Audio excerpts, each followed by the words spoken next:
Ben Kübra Demiralay. Bu videomda sizlere kalise bakımından bahsetmek istiyorum.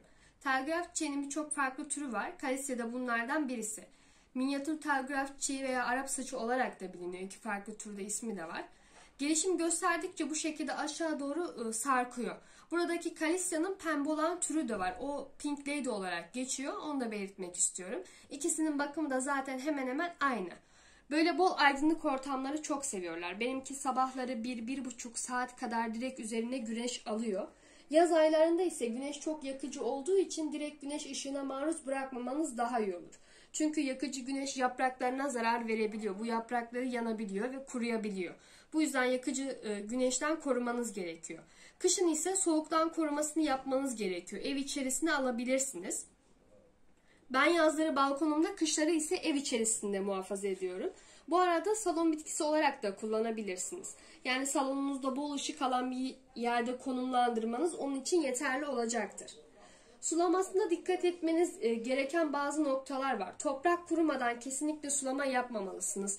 Toprağı elinizle kontrol ettikten sonra 2-3 santim kadar derinliğe kadar kontrol ettikten sonra ve toprak kuruysa eğer öyle sulamasını gerçekleştirmeniz gerekiyor. Ayrıca bu toprağın geçirgen olmasında yarar var. Yani toprağın uzun süre suyu içerisinde hapsetmemesi gerekiyor. Çünkü bu uzun süre suyu içerisinde hapsetmesi sonucu kök çürümeleri meydana gelebiliyor.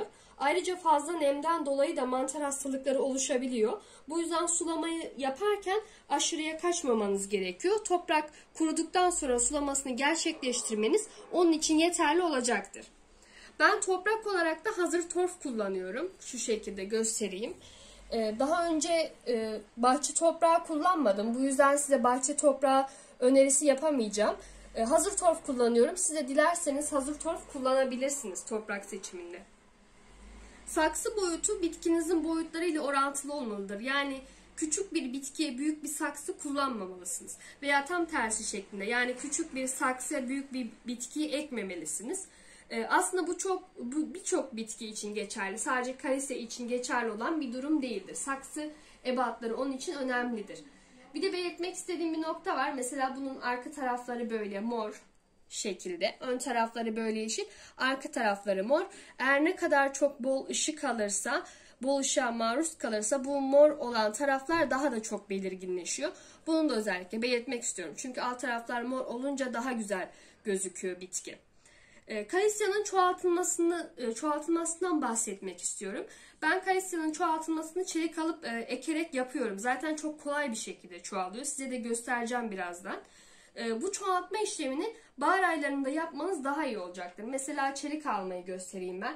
Bunun yaprakları böyle çok ince olduğu için mesela şu kadar yerden. Ben genelde bu eklem yerlerinden alıyorum. Ama tabii ki siz herhangi bir yerden de alabilirsiniz. Mesela bu böyle bir çeliktir. Ben bunu direktmen toprağa ekiyorum. Onu da göstermek istiyorum size.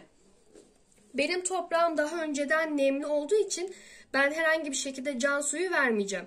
Bunu direktmen böyle nemli bir toprağa, hatta şu dallarını yaparsanız daha iyi olur. Direktmen ben böyle batırıyorum, üzerine de hafif toprak örtüyorum. Hatta şöyle birazcık daha. Bu şekilde kök salması hemen gerçekleşecektir. Ama dediğim gibi benim toprağım daha önceden nemli olduğu için ben üzerine herhangi bir şekilde can suyu vermiyorum. Ama eğer sizin toprağınız nemli değilse, kuru bir toprağa ekmişseniz çok hafif bir şekilde su vermeniz gerekiyor ekme işleminden sonra. Bu şekilde hemencik kökleniyor zaten. Bunu aynı şekilde bu çeliği bir suya koyarak da köklendirebilirsiniz. Köklendikten sonra da direkt toprağa ekebilirsiniz. Bir de şu şekilde çoğalıyor. Mesela şu görmüş olduğunuz yerler, bu yerler toprağa değdiğinde, mesela şu yerler diyelim, toprağa temas ettiğinde buralardan hep kök salıyor. Ve böyle kök salarak da zaten bir yayılım gösteriyor. Çoğalıp gidiyor. Zaten çok yayılımcı bitki. Bunları ayırarak da çoğaltabilirsiniz siz dilerseniz.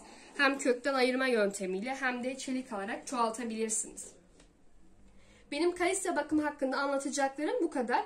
Umarım bu video sizin için yararlı bir video olur.